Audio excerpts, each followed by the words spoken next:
Em 1347, um navio atracou em um porto italiano. A tripulação estava morta. Os ratos não. Em 5 anos, metade da Europa desapareceu. Não por guerra, não por fome, por algo invisível que viajava mais rápido que qualquer exército. Cidades inteiras viraram cemitérios. Famílias inteiras sumiram da história. E ninguém sabia o que estava matando a humanidade. Esta é a história de como o mundo quase acabou e de como ele nunca mais foi o mesmo. Mas para entender a queda, precisamos ver o que havia no topo. O século XIV não era a idade das trevas que imaginamos. Era o contrário. A Europa vivia seu momento mais glorioso desde Roma. Um aquecimento climático chamado período quente medieval fazia as colheitas explodirem ano após ano. A população tinha dobrado em 200 anos. Paris ultrapassava 200.000 habitantes. Florença era um centro financeiro global. Londres crescia além de suas muralhas romanas antigas. As catedrais góticas, que ainda hoje nos impressionam, estavam sendo erguidas. Não por uma sociedade primitiva, mas por engenheiros que dominavam matemática, física e arquitetura. O conhecimento circulava. As universidades formavam médicos, advogados, filósofos. E mais importante, o mundo estava conectado como nunca antes. Um comerciante em Veneza podia comprar seda que atravessou toda a Etuásia. Especiarias da Índia chegavam às mesas europeias. Ouro africano financiava palácios. O Império Mongol tinha criado a Pax Mongólica, uma zona de paz que permitia caravanas atravessarem continentes sem guerra. Era a globalização medieval. Mercadorias, ideias e tecnologias fluíam livremente.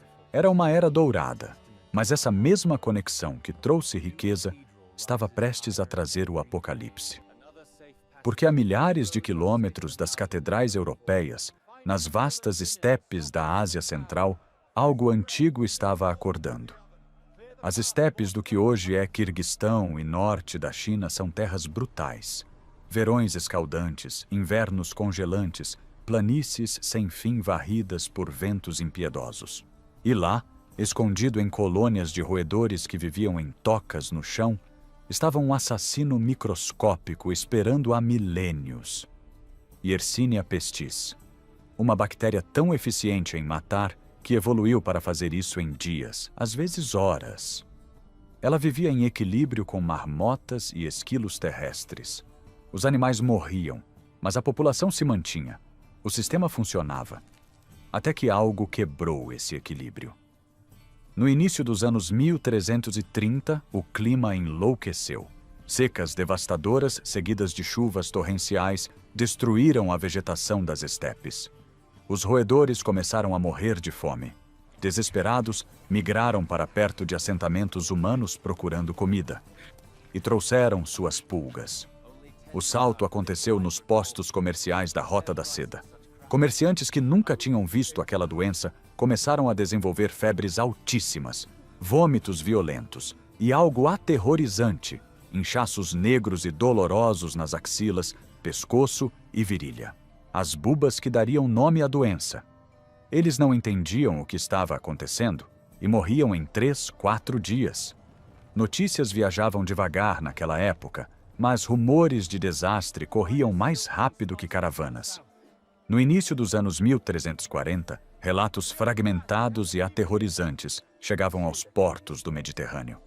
Mercadores falavam de civilizações inteiras desaparecendo no Oriente. De chuvas de fogo, de pragas que esvaziavam a Índia, a Mesopotâmia, territórios mongóis. Os europeus ouviam com medo e distância. Tragédias em terras exóticas, talvez punição divina para infiéis.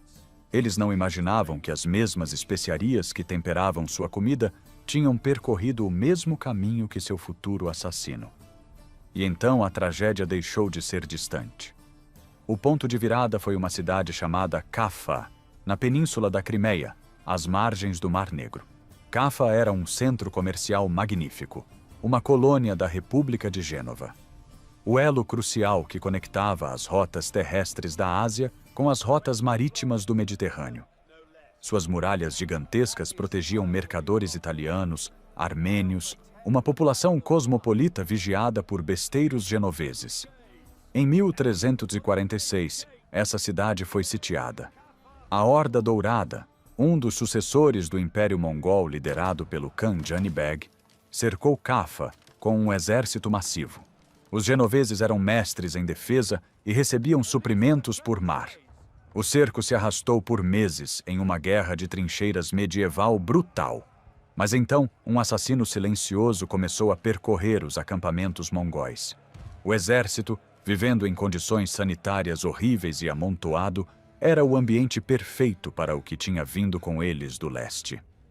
Centenas, depois milhares de soldados começaram a morrer. Seus corpos escureciam antes da morte. O exército não estava sendo derrotado pelo inimigo. Estava sendo exterminado por dentro. Janibeg, vendo suas forças desintegrarem, tomou uma decisão que mudaria a história. Uma decisão de guerra biológica e psicológica calculada e cruel. Ele ordenou que os cadáveres de seus soldados contaminados fossem carregados em catapultas gigantes. Durante dias, choveram corpos sobre Cafa. Os defensores assistiam horrorizados enquanto cadáveres se espatifavam em telhados, praças, mercados. O terror psicológico era imenso, mas as consequências biológicas foram imediatas. As bactérias, transmitidas pelos fluidos corporais e pelas pulgas abandonando os hospedeiros frios em busca de hospedeiros vivos, invadiram a cidade. A fortaleza impenetrável foi quebrada por dentro. O pânico tomou conta de Cafa. Os ricos mercadores genoveses, reconhecendo o destino de sua cidade, usaram seu maior trunfo, seus navios. 12 galeras genovesas, carregadas com refugiados, cargas e passageiros invisíveis que ninguém via, deixaram o porto. Fugiram passando pelo exército mongol moribundo, buscando a segurança de casa. Navegaram pelo Bósforo, passaram por Constantinopla, que logo seria devastada também, e entraram no Mediterrâneo aberto. Aquele mar era o motor econômico da Europa. Uma zona de comércio intenso e veloz. E os navios fugitivos se tornaram mensageiros da morte, atracando em centros comerciais importantes para reabastecer e espalhando a praga involuntariamente a cada parada. O primeiro grande porto europeu a cair foi Messina, na Sicília. Quando as galeras genovesas chegaram, os trabalhadores do porto que remaram até elas encontraram uma visão do inferno. Cronistas da época registraram que a maioria dos marinheiros estava morta, seus corpos apodrecendo no convés. Os poucos sobreviventes estavam delirando, torturados pela dor, cobertos de bubas negras cheias de sangue e pus. As autoridades de Messina reconheceram tarde demais o tipo de carga que chegara. Ordenaram a expulsão dos navios. Mas os verdadeiros transmissores, os ratos pretos onipresentes em navios medievais e as pulgas em suas costas, já tinham usado as cordas de amarração para chegar às docas. Messina se tornou o exemplo do fracasso da Europa. A velocidade de propagação foi paralisante. As condições apertadas de uma cidade portuária medieval agiram como acelerador.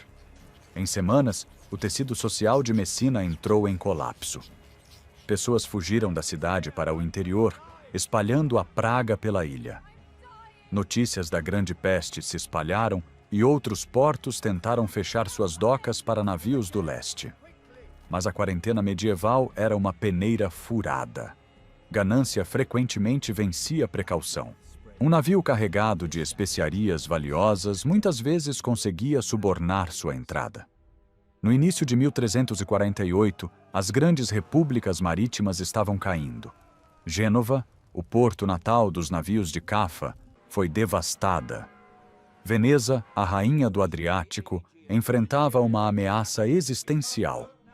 Os venezianos, os mais pragmáticos entre os comerciantes, eventualmente desenvolveram o conceito do lazareto. Ilhas na lagoa que serviam como zonas de quarentena. Navios e tripulações que chegavam tinham que esperar 40 dias antes de entrar na cidade. Foi uma medida pioneira de saúde pública. Mas para a primeira onda, chegou tarde demais. As gôndolas de Veneza foram convertidas em barcos funerários. Deslizavam pelos canais silenciosos carregadas de mortos. Dos portos italianos, a praga se espalhou para oeste até Marsella, a porta da França, e cruzou o Adriático para Dubrovnik. A costa da Europa estava rompida. Agora a praga penetrava no interior. Seguindo as barcaças pelos rios e as carroças pelas estradas romanas, a peste atingiu o coração denso da Europa medieval. Cidades como Paris, Florença, Londres e Barcelona eram complexos murados com ruas estreitas e tortuosas, casas de madeira de vários andares que bloqueavam o sol e esgotos abertos correndo pelo meio das ruas. Eram lugares incrivelmente vibrantes e ricos, mas do ponto de vista sanitário, barris de pólvora esperando uma faísca. Quando a peste atingia uma grande cidade, não matava apenas pessoas, destruía a própria cidade como organismo funcional. Imagine o terror de enfrentar isso sem ciência moderna. As mentes mais brilhantes do século XIV, os médicos da Universidade de Paris, estavam perplexos. Seu modelo de pensamento não se baseava em germes, mas na teoria humoral grega antiga. Eles acreditavam que o próprio ar estava corrompido, possivelmente por um alinhamento específico de Saturno, Júpiter e Marte em 1345, que liberou vapores tóxicos da Terra. Os médicos aconselhavam as pessoas a não tomar banho, pois isso abriria os poros para o ar corrupto. Queimavam madeiras aromáticas como zimbro e alecrim nas esquinas para mascarar o cheiro da morte. Faziam sangrias em pacientes já enfraquecidos pela doença. Cortavam as bubas, o que só espalhava a infecção séptica mais rápido. Cada tentativa racional de conter a doença parecia apenas alimentá-la. Perceber que seu melhor conhecimento era inútil desencadeou uma crise psicológica profunda. O escritor italiano Giovanni Boccaccio, que testemunhou a devastação de Florença, uma cidade que perdeu cerca de 60% de sua população, nos deixou relatos devastadores do colapso social. O medo do contágio era tão grande que os laços mais sagrados da humanidade se romperam. Boccaccio escreveu sobre pais abandonando filhos, esposas deixando maridos morrerem sozinhos na cama, doentes sendo emparedados em suas casas. O funcionamento complexo da vida medieval parou completamente. Leis eram ignoradas porque não havia magistrados para aplicá-las. Tribunais fecharam. Padarias pararam de funcionar. Os sons de uma cidade movimentada, carroças, vendedores gritando, ruído de construção, foram substituídos por um silêncio pesado e opressivo, quebrado apenas pelo toque constante dos sinos das igrejas, até que os sineiros morressem ou as autoridades proibissem os sinos para evitar pânico. Os mortos se acumulavam mais rápido do que podiam ser enterrados. Os cemitérios consagrados ficaram lotados, levando à abertura de enormes valas comuns. Trincheiras onde corpos eram empilhados como lenha, camada sobre camada, cobertos com uma fina camada de terra. No século XIV, não havia separação entre o mundo físico e o espiritual. Um evento dessa magnitude só podia ser interpretado como punição divina direta. Deus castigando a humanidade por seus múltiplos pecados de ganância, orgulho e corrupção. A Igreja, fundação da vida medieval, enfrentava um teste impossível. Pessoas se aglomeravam nas catedrais, rezando por salvação, reunindo-se em procissões que só aceleravam a disseminação da peste pneumônica. Quando as orações se mostraram inúteis e padres morriam tão rápido quanto pecadores, surgiu uma piedade desesperada e radical.